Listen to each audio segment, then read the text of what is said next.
اعوذ باللہ من الشیطان الرجیم بسم اللہ الرحمن الرحیم۔ سب دوستانوں، ویرانوں، بھائیانوں، سجنانوں، بیلیاں، مترانوں، السلام علیکم جی۔ آغاز خدمتگار فاؤنڈیشن، جہاں غم وہاں ہم، جہاں جہاں غم وہاں وہاں ہم، انشاءاللہ انشاءاللہ انشاءاللہ۔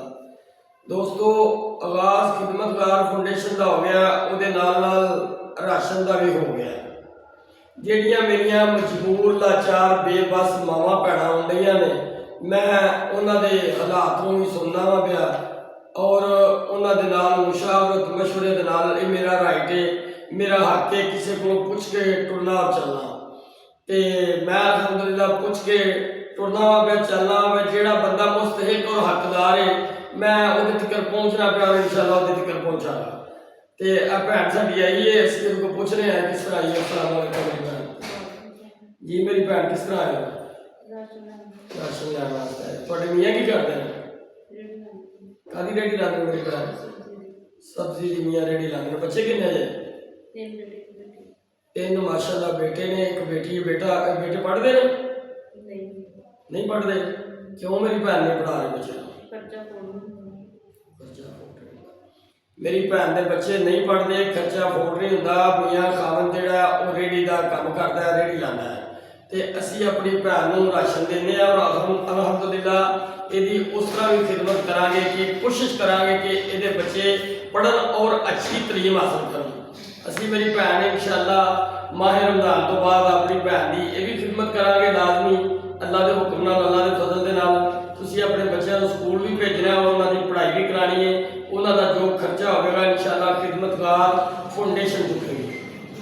وہ تہاڈا 10,000 ہوئے، 20,000 ہوئے، 30,000 ہوئے مہینے کا خرچہ وہ خدمتگار فاؤنڈیشن جانے تے او دا کام جانے۔ انہاں دا راشن بہاؤ جی۔ اسی جی کوئی گل نہیں میری بھੈਣ، اسی اپنا فرض ادا کرنے ہیں، مہربانی ہے کوئی گل نہیں۔ اے انہاں دے چاول آ گئے جی، اے صابن آ گیا منہ دھوਣ والا تے برتن دھوਣ والا، ثابت مسر آ گئے جی، اے چینی آ گئی جی، اے بیسن آ گیا جی، اے چنਿਆਂ دی دال آ گئی جی،